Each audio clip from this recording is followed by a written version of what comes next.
Hey YouTube, welcome back to this edition of The Ultimate Collector. On today's episode, I'm going to be doing my most recent pickups. First and foremost, I want to thank the Commodore Computer Club of Vancouver, Washington for some of these finds in the wild. So make sure you check out CommodoreComputerClub.com. And then I also want to thank Retro Game Trader in Beaverton, Oregon. Brand new store opened up. Killer place, got tons of retro stuff, gaming area in the back. Make sure you check them out on Facebook, Retro Game Trader. Alright guys, so let's go ahead and jump into this video here. A couple of the items that I picked up from the Commodore Computer Club. I was able to get these, they're all loose carts. Not anything overly rare, but pretty cool little items. So, first up we have a bunch of Atari games. I had to pick up Frogs and Flies, because if any of you have ever watched Grandma's Boy, they play Frogs and Flies in there. You know, eat that frog, Dick Timmy, eat it. But it's called Frog Pond, but this is Frogs and Flies. Fishing Derby by Activision. Dragster. Chopper Command. At one point they wanted $1.94 for this. Skiing. How much fun can it be? Skiing. Ooh, so much fun. We got Grand Prix. Yeah, that's right. Grande Prix.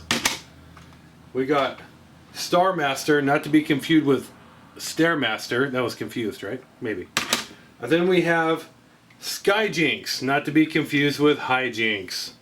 How cool is that? Skijinks. Alright, so those are my Atari pickups that I grabbed from the Commodore Computer Club. So, I want to show you guys here one other item that I want to really thank the Commodore Computer Club for.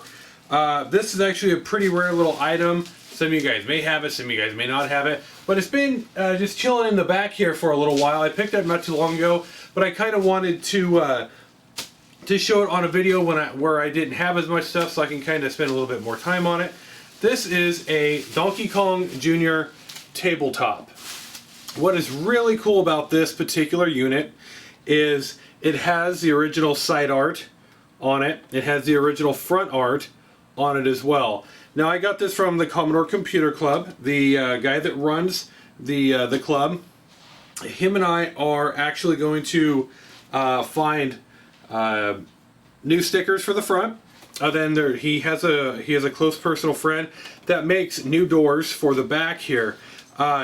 The SysOp at the Commodore Computer Club, he has one of these that actually is running. I haven't tested this, but I'm pretty sure it runs.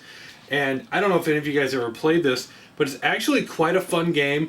These are actually pretty rare and pretty, I don't know, spendy to get a hold of. These little tabletops are, you know, next to like Pac-Man and, you know, some of the Galagos or some of the Mario Brothers as well too, because Mario Brothers came out in a tabletop like this as well.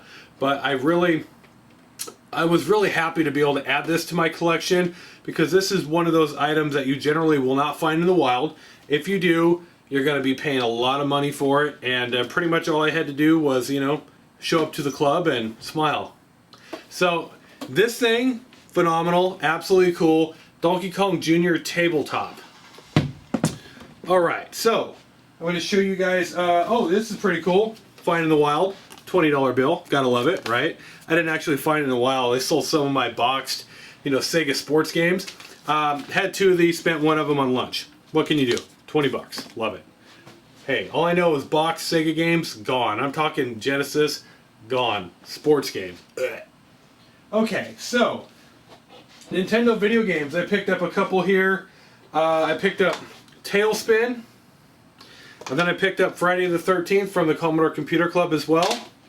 Box from Retro Game Trader, complete in the box. Wizards and Warriors 1. I've had this game before, complete in box, but you know, sold it a while ago. So not that I'm collecting complete in box games, but if I can get them for $8 for a complete box, I'm going to get it, because generally those games run for $5 to $8 just for the cart. So I have one more NES game, but I'm going to skip it because it's a really special game. But I am going to go on to my next console pickup. I was very excited to pick this up. I got this from a customer who came in to the Retro Game Trader in Beaverton, Oregon. He brought in this big giant box of Atari stuff. There had to be 4 or 5 Ataris in there. Probably had about 50 or 60 games, but this was the one thing that I wanted the most. This is the Super Pong unit. It comes with you know, the RF hookup, which is really cool. You know, you don't always get these. These are pretty cool pieces to have. Like, you gotta love the Super Pong, man, because I mean this was the original. You know, you got Super Pong 1 through 4. It didn't come box though, but now this is the Sears unit. What I thought was way cool about this is that when I picked it up, I asked the guy, I was like, hey, how much you want for it? He's like, I don't know, how much is it worth? I talked to my friend Sean, him and I kind of talked. I'm like, I'll give you $11 for it. He's like, deal. So, no power supply though, but it does work, plugged into C batteries, and there it is. I mean, it's awesome. It fits right in with all my retro consoles that you guys saw in my game room video, which I'm really excited about, because at some point I will do just my retro consoles and show you just the, I'll make a video just for that. I mean, I love watching all those old videos of people that put out, oh, you know, I've got these retro consoles, and it's really cool. So there it is, Super Pong Sears for $11. Can't really beat that. So, oh, I found this game while I was out in my garage today. I was out moving some stuff and found Lethal Enforcers. Looks like it has been lethally enforced already. Pretty beat, but you know, I'll add it to the collection. Alright guys, so here we go. Oh, one more item. When I was out in my garage today, I also found this little handy controller as well. This is a, you know, Sega Genesis controller. Not a big deal. You know, it's pretty nice. I do also have a couple of the Sega Genesis controllers that are the turbo controllers, but this one here is actually in really nice condition. It's been bagged for quite a while, which I was surprised to find this in my garage, because generally all my controllers are up here. Alright, so without further ado, here we go. This game that I have wrapped up right here was a crazy find. In fact, I actually was just like, because I thought it was just a standard game. I just pretty much walked away from it. And my buddy Sean was like, dude, you got to take a look at this. And he listed the reasons why I needed it. He was like, A, it's 5-screw. I was like, okay. He was like, B, it's a non-Rev A. I was like, more interesting. And he was like, it has a silver Nintendo seal on it. I'm like, done. So, I was over at Retro Game Trader. I had traded in a decent amount of stuff. Got about, I don't know, I'm figuring about pretty close to 60 or 70 bucks of in-store credit. Didn't really trade a whole lot of stuff, but, you know, 70 bucks wasn't too bad.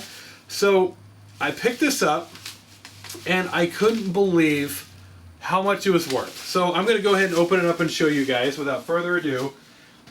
Gold Legend of Zelda, complete in the box. I really have to thank my friend Sean that runs the Commodore Computer Club for, you know, helping me identify this, because I honestly was thinking for the price that it was just a standard 3-screw Zelda, and I was like, you know, it's not that big of a deal. It's only a 3-screw. But let me go ahead and open it up here. This is so exciting. So in the hard shell. So right here, you have the gold label for one. The box is silver label. I'm sorry, the silver label. The box itself is actually in really nice condition, minus the sticker that I need to take off it right there. It says 40 bucks. It's got a small little tear here, the sides, you know, but other than that, the box itself is actually in really nice condition. So we open it up, and Sean's like, what type of card is it? As soon as I open it up, 5-screw. I was like, awesome. So, pull out the back of the cart. Normally, on the back, it would say Rev A, but this is a non-Rev A. This right here is a first edition, first release Zelda from '85. The only other one that is maybe even more popular or more sought after than this, if they made it, is going to be a Zelda Famicom version that has a Famicom converter inside. Not 100% sure if they made one of those, but the other thing is too, came with a Nintendo sleeve, and came with a booklet, came with the styrofoam inside, but, ladies and gentlemen, it also came with the original Zelda map as well. So, to find this particular game out in the wild for 40 bucks is unheard of. I just about crapped when I found out exactly what it was. I couldn't believe that I was getting a first run Zelda for 40 bucks. Right there. $40. You go on eBay and you look for this game. This is complete in the box.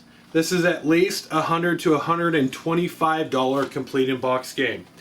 Once again, I want to thank my friend Sean from the Commodore Computer Club, because had he not spotted this for me and given me the 3 reasons why I need to buy it, I would have walked off and left a $125 game sitting at a game store for some other lucky gamer to pick up. So guys, this has been my, along with picking this up, going to the Commodore Computer Club, which is the first Friday of every month here in Vancouver. Like I said, learn more at CommodoreComputerClub.com. By picking this up and then Friday night going to the Commodore Computer Club and selling, probably a 30 boxed Sega games and getting 40 bucks for them, I was very happy, because you can't give those away. I took them to the Retro Game Trader and they're like, we're not going to even take these. In fact, he's like, get them out of my store. I don't even want them in here. That's how bad that's how bad sports games are. Except for Nintendo, but Sega sports games, guys, don't even buy them. They're not worth it. If you're a serious Sega collector, stay away from those, because your collection won't be worth anything. You can have all the Maddens from 89 to 2014, 2013, and they're not going to be worth anything. So I'll quit rambling. Guys, I hope you enjoyed this episode of The Ultimate Collector. So when you view often, CommodoreComputerClub.com. Peace.